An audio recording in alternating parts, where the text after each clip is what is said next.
To the program. The station does not guarantee the results of any investments made by a listener to this program. This is The Word on Wealth with Gary Quackenbush of GQ Law. Gary is a San Diego financial solutions attorney, protecting people like you. The Word on Wealth team of financial experts is here to answer your questions and help preserve your family's financial future. Now, here's Gary.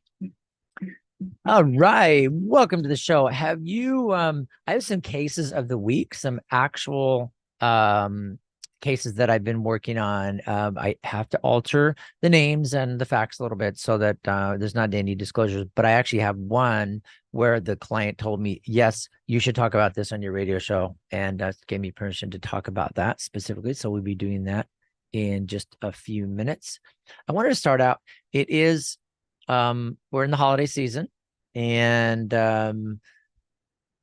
I just think it's really fun being surrounded by people that are charitable and that help people that are less fortunate, people that are underserved, people that just don't have kind of a lot for the holidays. I was in a church meeting on Sunday, and there was a guy in there who was probably 23 years old, and he said, "Hey, I'm going to open my house up to anybody that's in the military in our church group that doesn't have a place to go on Christmas for dinner." And it was actually in the room, and there were a couple of guys in there that are in the military. They're away from home. They're not going home for Christmas. And it was really touching because you expect that from, somebody that's, 50 or 60 years old. Like, yeah, that's what we do because our kids are grown up and we're going to support people over the holidays. But this was a kid that was at military age, lives in a house with his parents, and just said, yeah, I'm going to open my home to you guys. So that was really cool. And then my friend and my producer of this show, and that would be Todd. Todd had a really interesting experience this weekend as part of a parade with a bicycle club that he has, and they just do a lot of charity work. So I wanted Todd to tell me at the first part of the show, just explain to our listeners what you did and what was the charitable purpose and kind of what you got accomplished this weekend. So this weekend we were part of the Pacific Beach Holiday Parade, which were the 1904 Cruisers is the name of my bicycle club, which consists of lowrider bikes and custom-made bikes.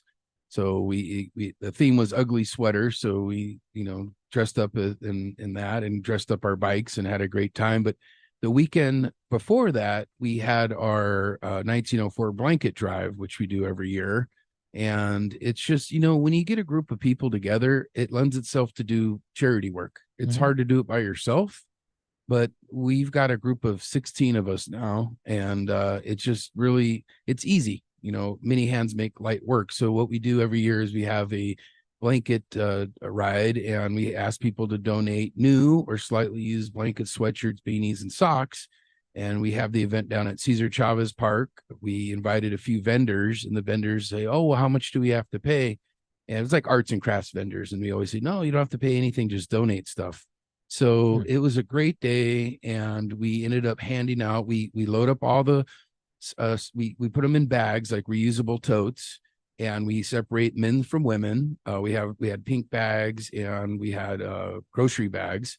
And so then we all load them up on our bikes, put as many as we can on our handlebars, blankets around our neck, and we start from Cesar Chavez Park, and we head downtown. We first go down Imperial Avenue, headed towards Petco Park. And we just, anytime we see anybody, we pull right over. Anybody, that looks homeless or, that need, some warm clothes, because about now, if you've ever been down by the harbor or in downtown San Diego, it gets awfully cold. Especially in the morning and the evening. As soon as that sun goes down, it's very cold, especially if you're sleeping on the concrete.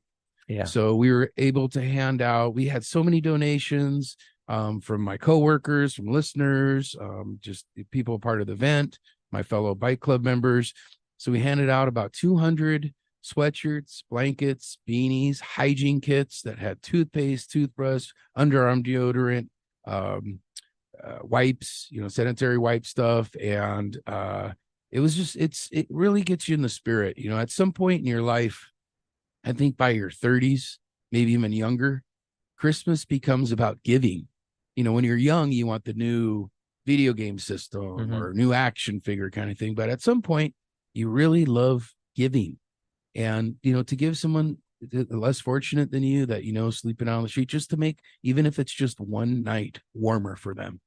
It fills my heart with joy. And some of these people, they're weathered and, but they still big old smile. And I always say, God bless and Merry Christmas. And it's just a great feeling to be a part of that. And then, just our whole club, just, we could tell everybody was in the Christmas spirit. So it's just a real blessing. And I know you do it yourself with Gently Hugged and being a drop-off location at your office.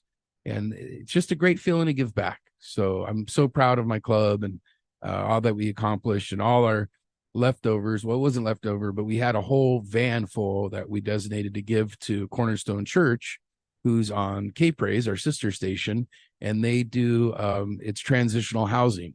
So it's people that really have a desire to get off the street. They do vocational training, drug counseling. And so the guy's eyes are big as dinner plates when I showed them the van full. They go, "Oh, we're going to have to take it in 2 trips," but brand new coats, sweatshirts, blankets. And I just want to thank everybody that helped donate and make it a successful blanket drive for us once again. Well, it's terrific. I just think that's wonderful. That's the whole idea, is that like you said, you kind of become, I think you become a real adult. In my opinion, you become a real adult when you start to look outside of yourself and really start to give away.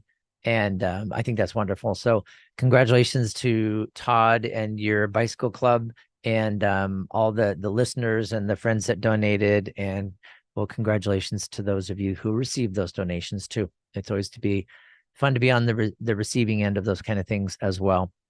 You're listening to The Word on Wealth, and this is our it's not like our holiday edition. We're just in holiday time. So we got we just want everybody to be charitable and have fun with that. One of the charities that I really have taken to is Gently Hugged, and they're an organization that collects gently used or new baby clothes that a baby could use between age preemie and 1 year.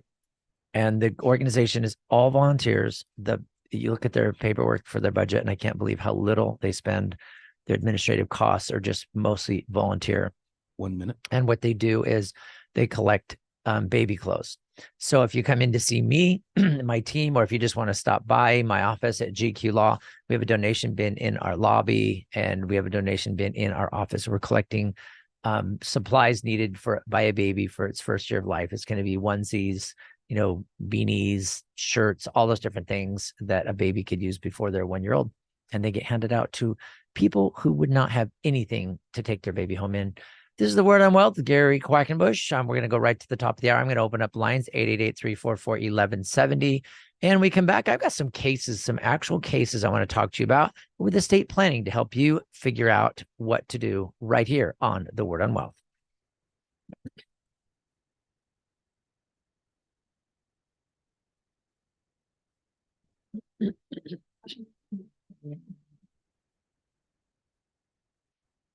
You don't need to know everything. You just need to know where to find answers you can trust when you need them. Welcome to The Word on Wealth with Gary Quackenbush. We are here to help you build, protect, and transfer everything you've worked hard for with expert estate planning, trust administration, inheritance, and probate. Call Gary and the team at gqlaw.com, 855-500-TRUST. You're saving and investing for the future, and that's good. Have you ever stopped to think, where does my money actually go? This is Faith-Based Investing with Anthony Wright. Most Christians just don't understand that the money they save for retirement usually helps fund the abortion industry and other liberal anti-family causes. But did you know that with just a few minutes of your time, we can screen and clean your investments at no cost to you? It's absolutely complimentary. Just go to the website right now, download a free copy of my book, Faith-Based Investing. It's free as well. You deserve to know the truth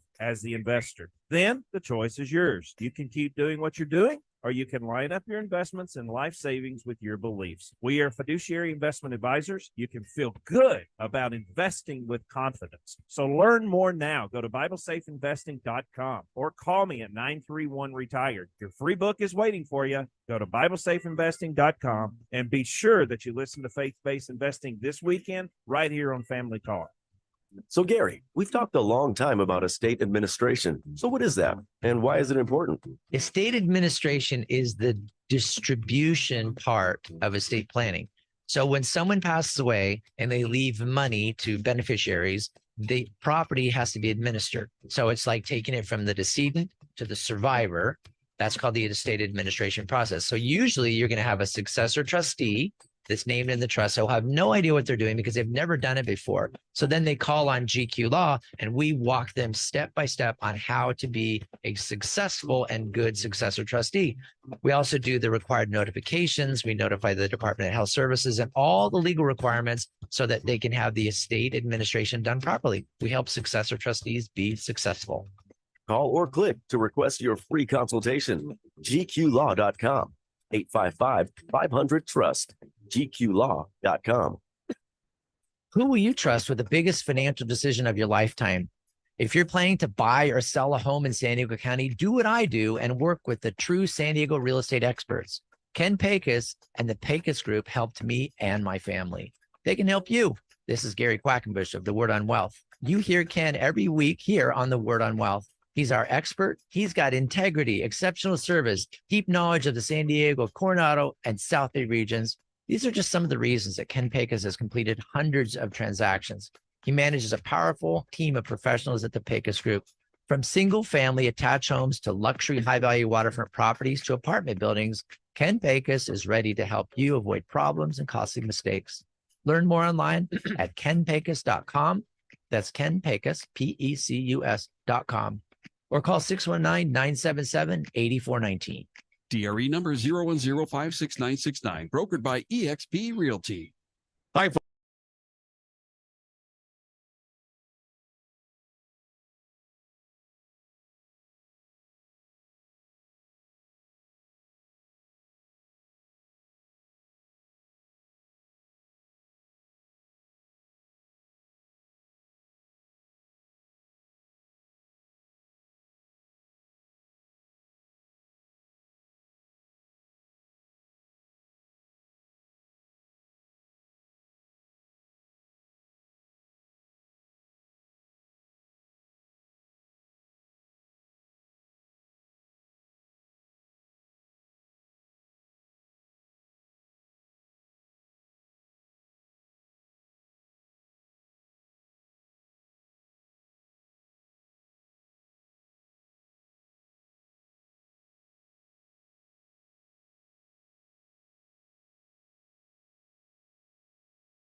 Tell a friend about this broadcast outreach, The Word on Wealth, with Gary Quackenbush of GQ Law. Call or click to request your free initial consultation or to talk with a member of the team. Call Gary at 855-500-TRUST, gqlaw.com.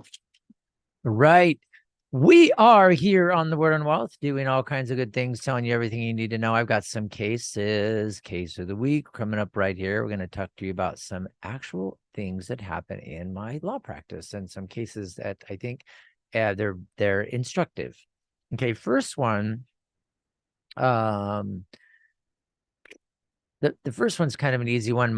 Mom's trust specifically said that the house goes to equally to all 6 children, which is pretty typical. And so what the kids, they couldn't decide what to do, but they did not want to have shared ownership. That's always against my recommendation. Having 6 children as co-owners of a piece of property is always a bad idea. And but one of the kids wanted to buy the other ones out. Okay, so here's the way it goes. If the transfer is, and this is a property tax issue, if a transfer is a principal residence of mom dies, and that property transfers to a child who's now going to make it their principal residence, and the statute says immediately, then that transfer is excluded from reassessment for property tax purposes. In other words, if the kid that inherited the property now moves in and takes possession of the property, that gets disclosed to the county assessor's office, and they don't reassess the tax to fair market, up to fair market value. They leave it down at whatever mom's tax basis was. That's property tax basis. Okay. Now, this is 6 children. One of them wants to buy the house. So she would need to come up with enough money to pay for 5/6 of the house, because she gets credit for her 1/6. That's technically her down payment. Okay, her 1/6 of the property would be her down payment, and that goes towards it. And the lender takes that into consideration. From a property tax standpoint, if she did get all the money that she needs to buy the house from her siblings and basically pays each of them their 1/6, she's now a full owner of the property. The transfer, then, the question is, how much of that property did she inherit?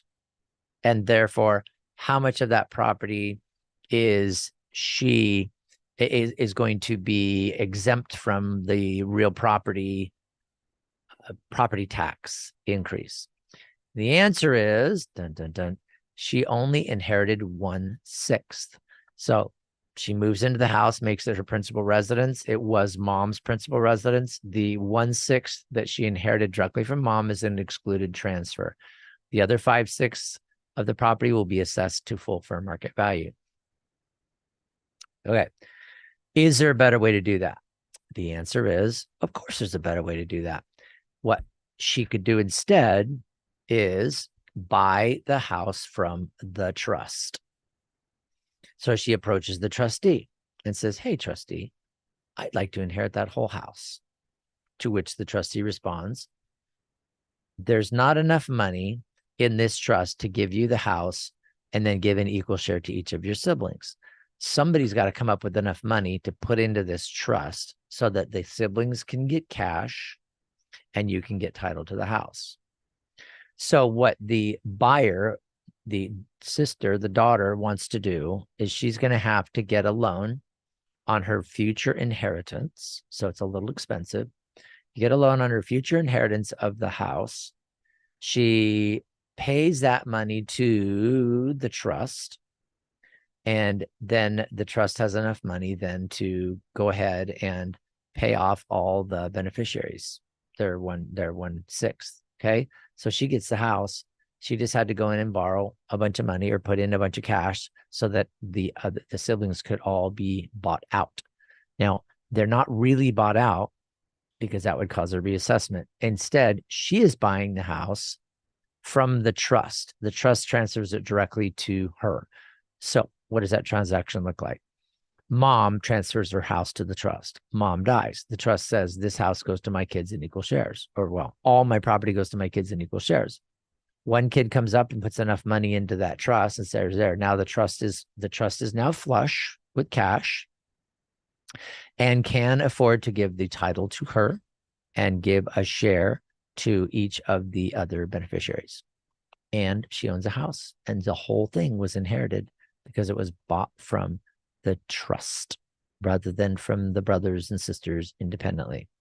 So it's got to be done during the case pending. You can't do it afterwards. You can't think about it, go, oh man, I wish I should have just bought out my siblings. We're in a partnership. Now I'm going to buy them out. You can do that. It's just going to get reassessed. It'll get reassessed, or yeah, it'll just get reassessed because you only inherited a 6. Okay. That's how that works. Okay. If you got questions on this, or you want to ask me a specific question about your estate planning, I would love to answer that question. We've got lines open. We're going to open them up for a little while. We're going to be right here to the top of the hour. It's 888-344-1170. Call, ask me your question, and I'll see if I can get it answered right here on the air. The next one was a client. She actually wrote to me and she said, and so let me do her quote first, and then I'll tell you this situation. She said, I agree with you that any inheritance that we might expect will be the result of the moral conscience of my brother. Another story you're free to share on the radio with your listeners of what happens when widowed or widower parents get alone with one of the kids during the stressful the stressful time in their life, and they maintain the property. Bad decisions get made. So what happened here is the dad died, so mom was alone, and one of the kids moved in to help out. In this case, it was son. he moved in, he was trying to maintain the house, he was putting money in, spending mom's money to, maintain the property, to put in sprinklers, to make it look nicer, to clean it up, hiring a tree cutter here and a landscaper there, and, a carpenter here, and just doing all these things to try to make the house look nice for mom. Lived there for 10 years. And what ended up happening is right before she died, or shortly before she died, mom changed her trust to give it all to the son that lived with her. Okay. This was the challenge were that the challenges that we're trying to figure out is like, how does he maintain the property? What does he put in money? How much money does he get? And is it okay for her to change the trust? So is she competent? And it looks like, well, he was there for 10 years taking care of her. So, if he had been paid, it would have been, $50,000 or $60,000 a year. So then multiply that out. Maybe he actually earned the house. And some people like to take that attitude. I am not a particular fan of that. What we have to look at is mom's competence. Was she capable of making that decision? And the son would say, of course she was. I took her to the attorney, and the attorney said, what do you want to do? And she said, I want to give it all to my son. And they said, okay, let's make that happen. And you're going to have to get by that. I mean, the attorney is not going to make it up and say, oh yeah, I'm willing to commit malpractice and lie. So you got to go get past that. And if the attorney is still around and they say, yeah, I remember that case, and yeah, she wants to make sure that she gave it, make sure that it went to her son because he took care of her. So what you're going to be looking at then is, was it possible that the son overly or unduly influenced mom into making that decision? Was he constantly saying, yeah, I'm such a good son, and, I'd really like this house because, me, I've really struggled my whole life, and I just think this would be good for me to have. And then just kind of keeps needling her, and eventually she changes her trust. I mean, that could be. How do you prove that? How do you prove that? I will tell you that if the mom decided she was going to leave her trust as is and give her kids equal shares, there wouldn't have been a war. But she decided at the end to change. Okay. What I've seen happen before is I've had clients that will come in and say, Gary, I want you to amend my trust. I want to give it all to my son because he's so good, and he's good with landscaping, and he's good with all these things. And I want him to have this house. Okay. So then what I'm doing is looking at it and saying, okay, let's look at what that would cause. It's your property. You are in your right mind. Do you know what this is going to do? How the issue is going to play out? And if she explains it all to me, then I can say, yeah, it sounds like you're competent. You're not overly influenced. The thing with influence is that all people are influenced by other people. It's just was this an undue influence? Was it something that was so severe that, nobody would ever agree with that? So you've got to look at a lot of different factors. All right. Now, a lot of times will counsel people and say, don't give it all to that kid. Maybe give them more, or actually pay them, decide, okay, calculate it out and pay them. But don't give them the property, because that's just going to cause some horrible problems. And that's what causes most of the conflicts that we see. Is you have one kid that took care of mom for 6, 8, 10, 12 years.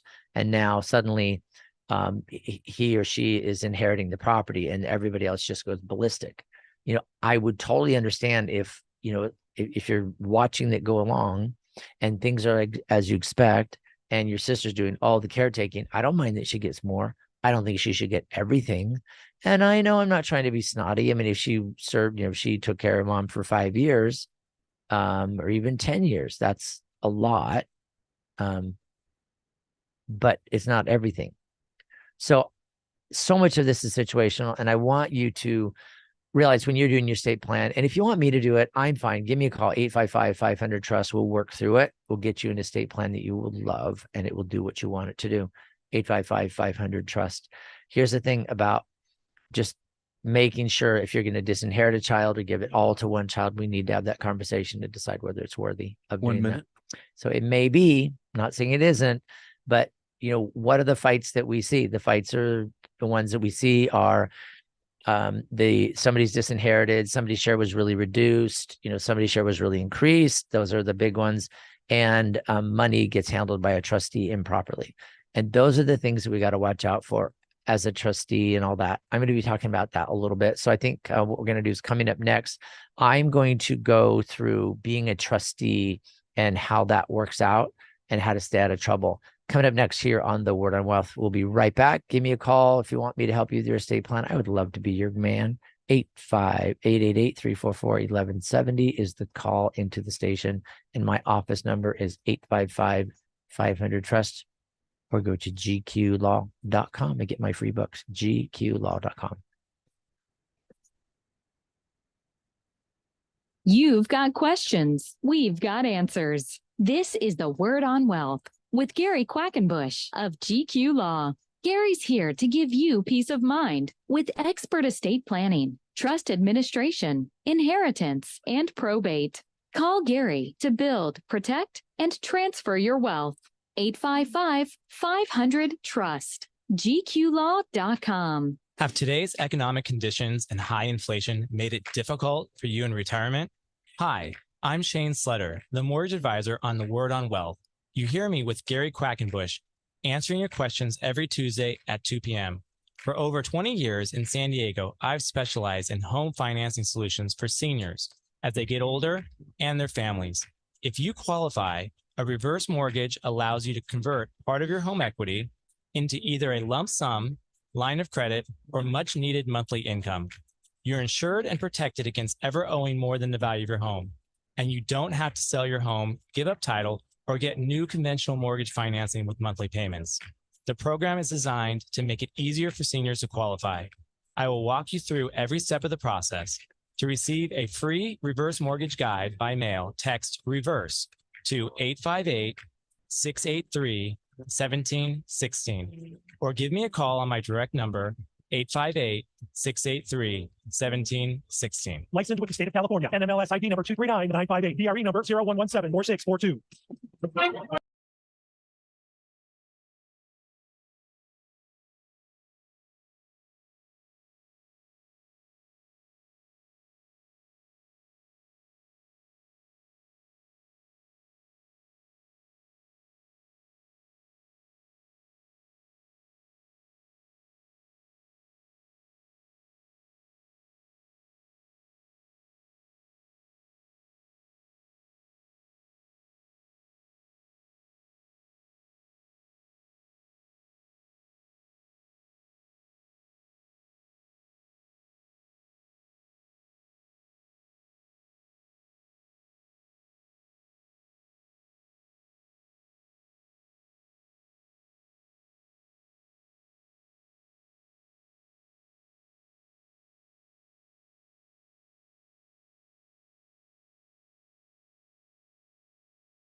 The legal help you need. Call Gary and the team at GQ Law, 855-500-TRUST, or go online and download Gary's free ebooks and videos. Read Gary's blogs. Call or click to request your free consultation or to talk with a member of the GQ team. That's gqlaw.com, 855-500-TRUST.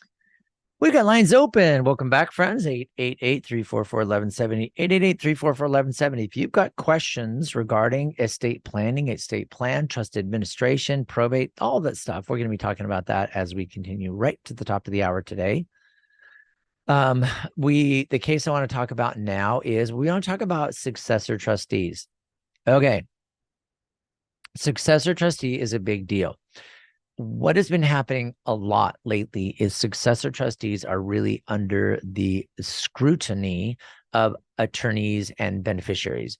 And a lot of beneficiaries are they're hiring attorneys to go after their successor trustee, brothers, sisters, friends, neighbors, whoever's being the successor trustee, and accusing them of being of malfeasance, of mishandling money. And they're spending a lot of money, a lot of time, a lot of energy, blood, sweat, and tears, basically fighting their successor trustees. And a lot of it, some of it is deserved. Like, what did you expect? You mishandled that money. A lot of it is not.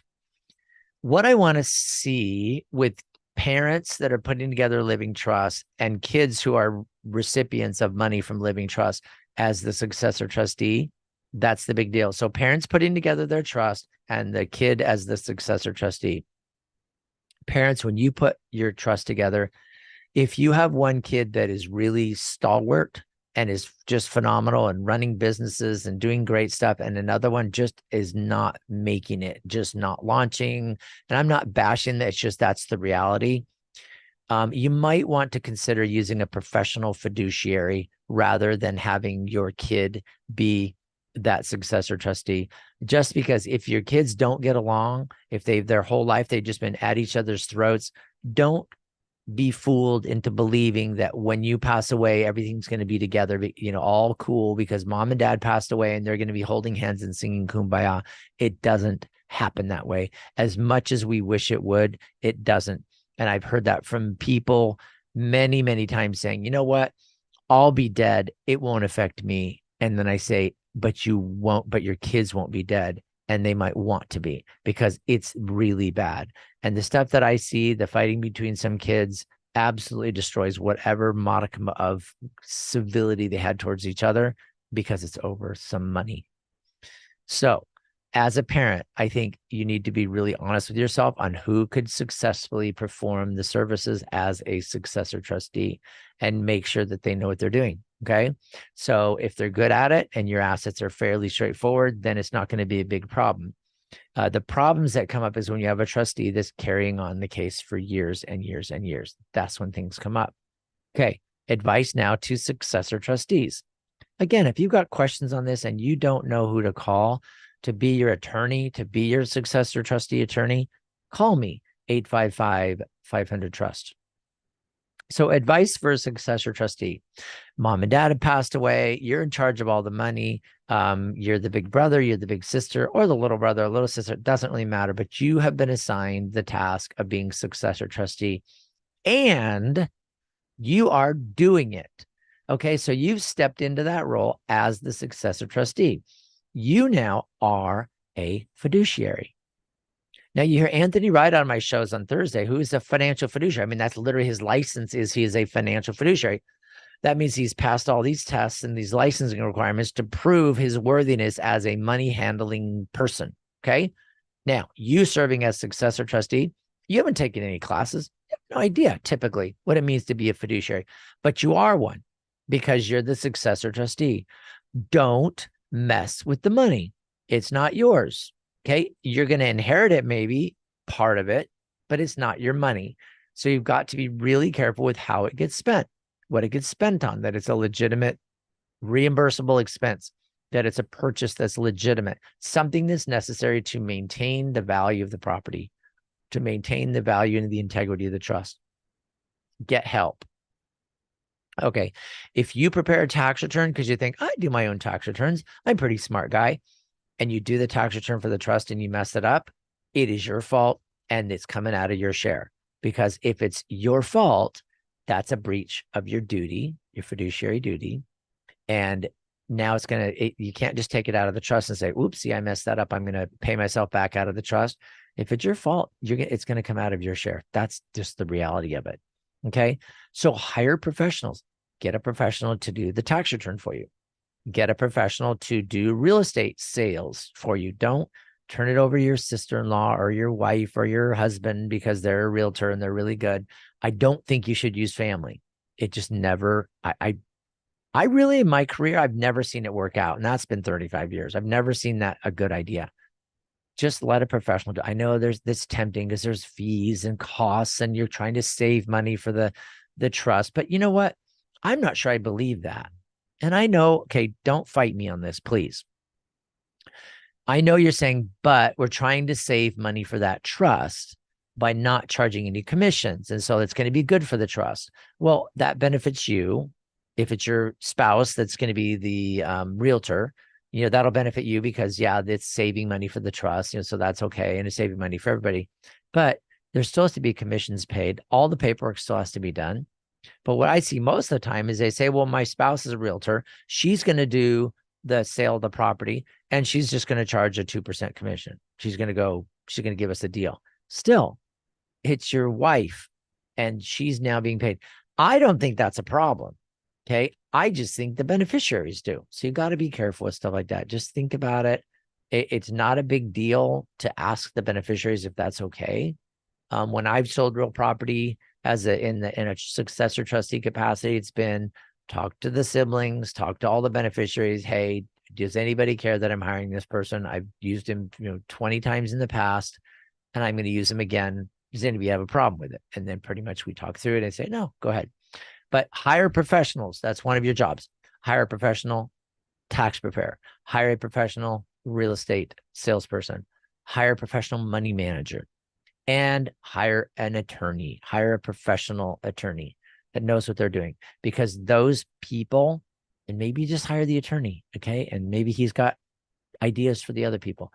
But when you hire a professional, then you have somebody to bounce ideas off of, and you have somebody to blame everything on. If something goes wrong, it's the attorney asked me to do it. The attorney told me to do it. If your beneficiary is really annoyed because they're not getting their money or they're not getting something fast enough, it's like, my attorney said, this is okay. My attorney is coming up with that. And you get an attorney involved, and now suddenly things are working out. That's all I can say. Hire your professionals to do that. Okay. So in the case of this, there were 3 co-trustees. It was a guy and his 2 sisters. I told them not to do it together.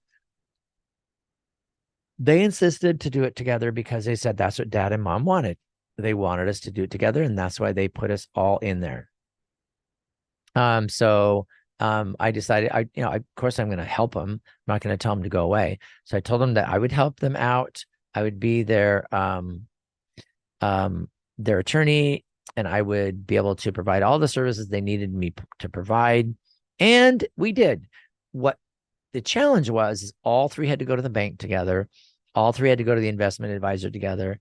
Everything had to be signed by all 3. Part of it, there's some deeds and stuff like that. So it gets signed by all 3 of the co-trustees. My client actually was a friend of mine before he became my client. He said, don't use my real name, but go ahead and tell people about the story. He says it was hard, but it was worth it to do the successor trustee thing with him and his 2 sisters, and they all did it together. What kind of the inside detail of that thing is he did most of the work. I mean, once they signed the bank accounts and all that, he did all of the work. He did the accountings. He provided them a report like every month, the bank statements, the amount that was being spent. And he was just like super information-y with them and provided them all the information that they could ever, want of every little thing that he was doing. And that made it so that there wasn't any issue, because it wasn't like, hey, I haven't heard from you in a year. What's going on? He was providing all the information and all the numbers and everything to him. So that's what he did. It worked out. So being a co-trustees, that can work out. I don't recommend it. It makes it very, very difficult for kids, but it is a possibility to get it all together. So it is a possibility. If you want to do it, that's cool. You want me to help you with it? Give me a call at 855-500-TRUST. Hey, I'm going to be taking calls. What I'm going to talk about one more. Actually, let's do this. When we come back, we're going to talk about digital assets. How do you hand off a digital asset? How do you give that to somebody? How do you bequeath it? How do you put it in your trust or your will? Or, how do you say, hey, you get all my digital assets? We're going to be talking about that when we come up next here on the Word on Wealth.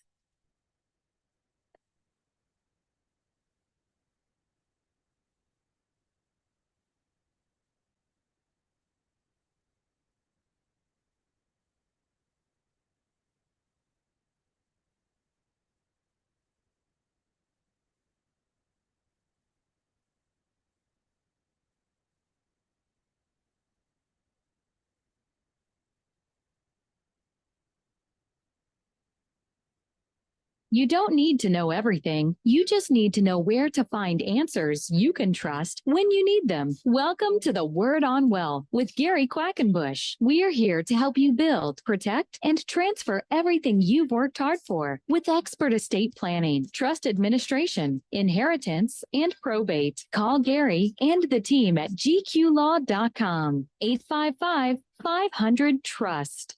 Gary, how do you and your team help our listeners avoid probate? Well, first of all, probate is a process that involves attorneys, judges, and sometimes contesting parties. And so we try to avoid probate at pretty much all costs. The way we do that is setting up living trusts, setting up properly documented wills, putting the property like houses, cars, bank accounts in that trust so that it avoids probate. Probate is only necessary if the estate plan isn't set up quite right. So we help them get it set up right. And mainly that's done through a properly created living trust. Call Gary and the team at GQ Law, 855-500-TRUST, or go online and download Gary's free ebooks and videos. Read Gary's blogs. Call or click to request your free initial consultation. That's gqlaw.com, 855-500-TRUST. Imagine you're a lonely single teenage mom saying to yourself, I have nothing for this baby. Imagine trying to survive and struggling just to put clothes on your newborn. Right here in San Diego County, a volunteer outreach organization collects and distributes new and gently used clothing, blankets, and more. And it meets the heartfelt needs for community, dignity, and hope. Discover Gently Hugged. Learn more. Give and volunteer now at gentlyhugged.org. Your Christmas table isn't complete without delicious warm tamales from El.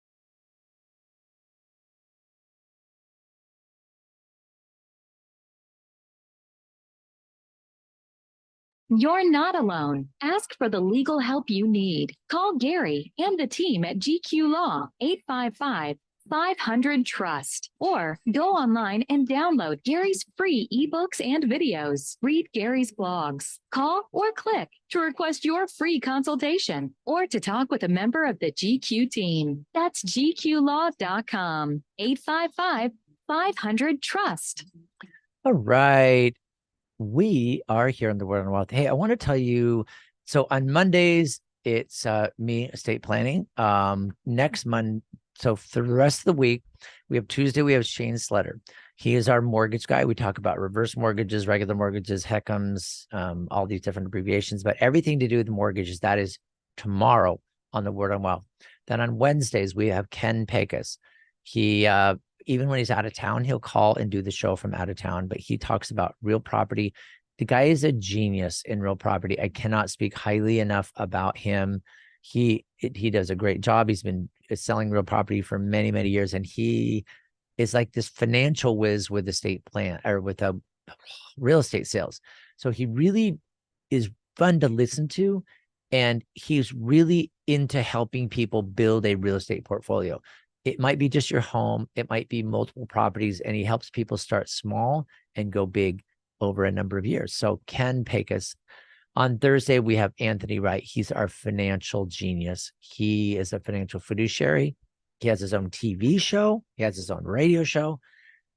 And yep, he's on with me right here on the Word on Wealth. And on Friday, we have a very special treat where we have a guy named Buck Chivaria. He is with Rising Tide Ranch, which is a residential treatment ranch, helps people who are struggling from all kinds of different things. But Buck Cheveria and his wife. They're super cool people, and they provide a great service to help people live better lives. Rising Tide Ranch. All right.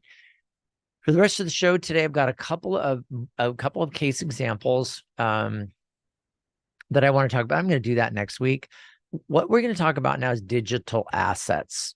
That's one of the things that, think about how to transfer digital assets.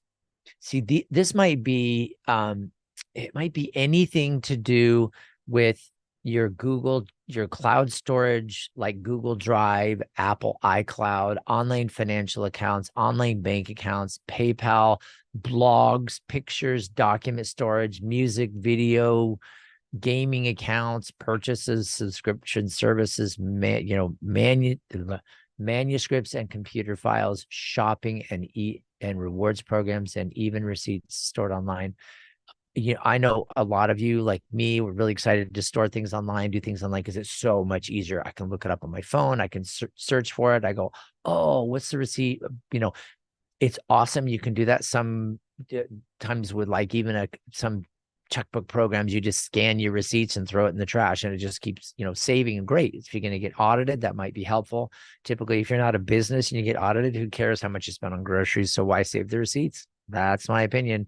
But, if you're going to use it for budgeting purposes and all that, that's totally cool. Very important. Okay.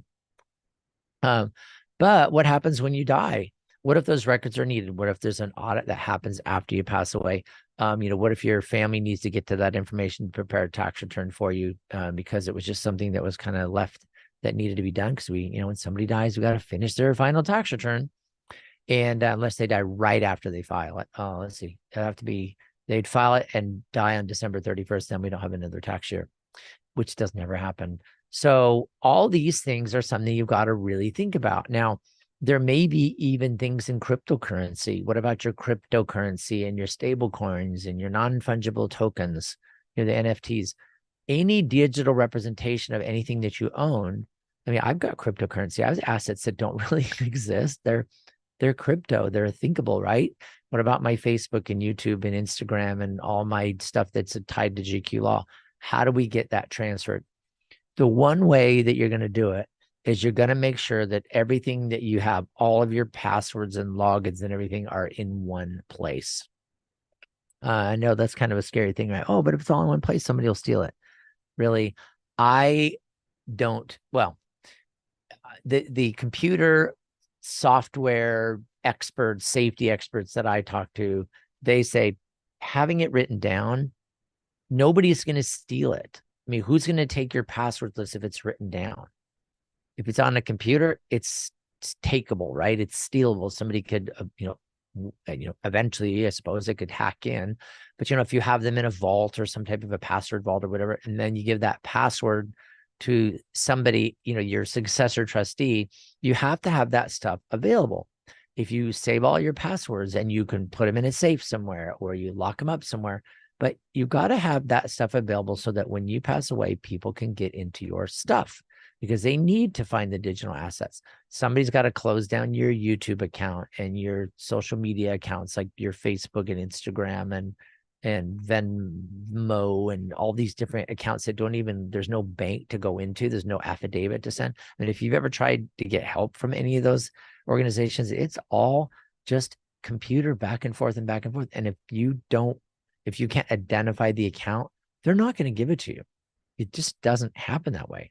I mean, I've lost passwords on some email accounts that I had, and they literally shut my account down. I said, hey, it's my account. And I proved that I did the opening and the emails that I had on it. It was my storage and all that. And they basically said, nope, we don't believe you. Sorry. Well, what's my redress? Can I appeal it? Nope. We made a decision and we've locked your account. It's no longer usable. All those emails are gone. Okay. It was like the most frustrating experience ever because I couldn't talk to a person and say, let me explain. It didn't matter. They say, submit all your stuff and we'll think about it. And they go and examine it and they say, here's our ruling. It's our company. It's our stuff. You're not paying for it anyway. You're not paying for Facebook. You don't rent the space from us. It's quote free. Same with Google and all that. So you got to be really diligent about keeping all those passwords and everything so somebody can log in and close them all for you or retrieve information, especially like storage, picture storage. I store all mine. I have an account, but I like to keep mine local on a local drive or flash drives. Because when you start just loading up to Google Drive or, iDrives or whatever those in the iCloud, and you pay monthly, what happens when you stop paying? They go away. And if you have, 100,000 pictures uploaded on Google, are your kids going to want them anyway? Who knows? But anyway, those are digital assets, something to think about. And what you can do in an estate plan is that part of your estate plan in your estate planning binder is you have a list of either your passwords and logins, or you have the instructions on how to get to that information. And that's probably something you're going to want to share with your successor trustee.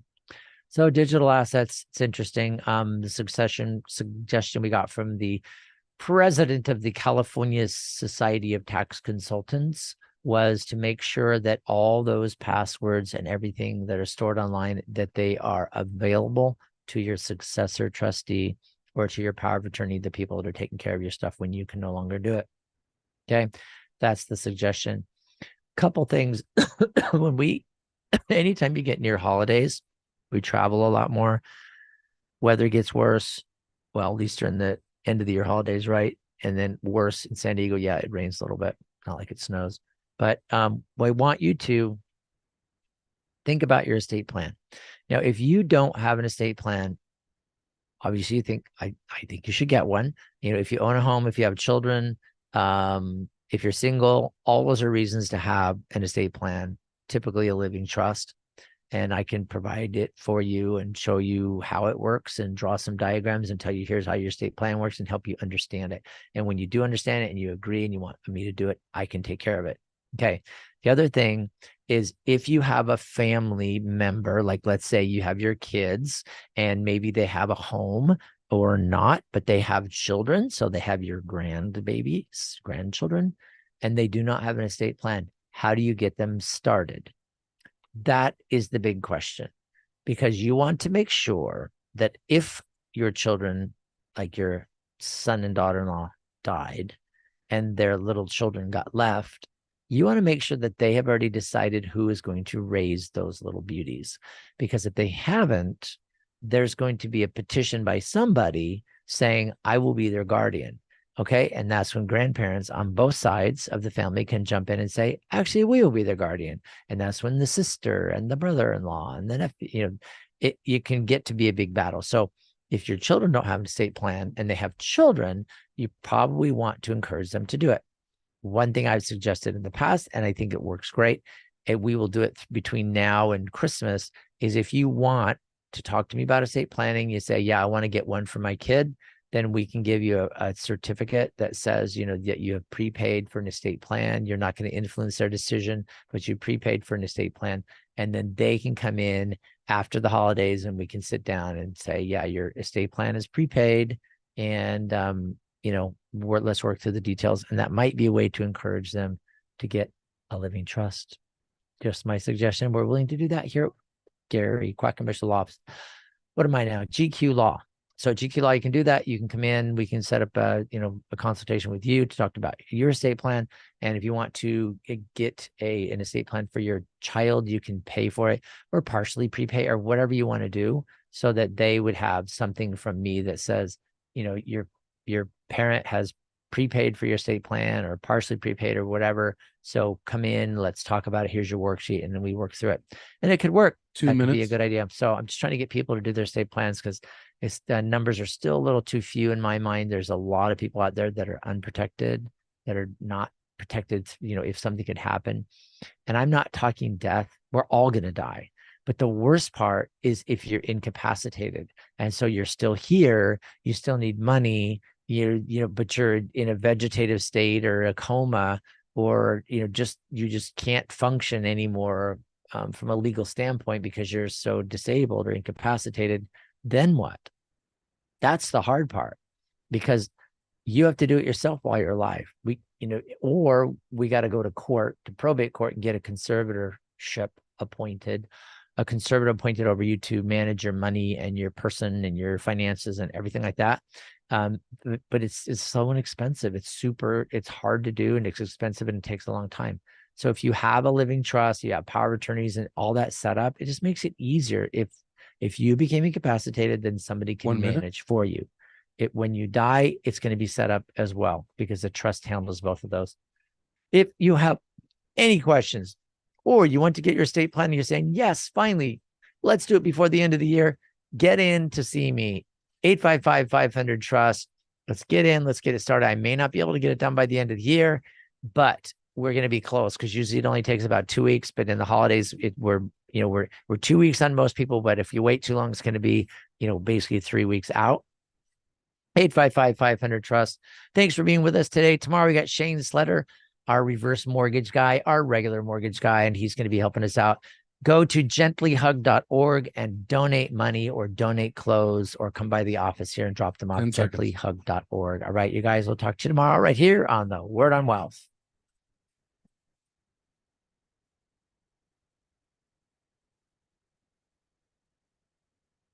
Tell a friend about the Word on Wealth, featured since 1995. With financial solutions attorney Gary Quackenbush, an expert in estate planning, wills and trusts, and tax problem solving. Gary is past president of the California Society of Tax Consultants. Reach out to us. The Word on Wealth team of financial experts is here to answer your questions and help preserve your family's financial future.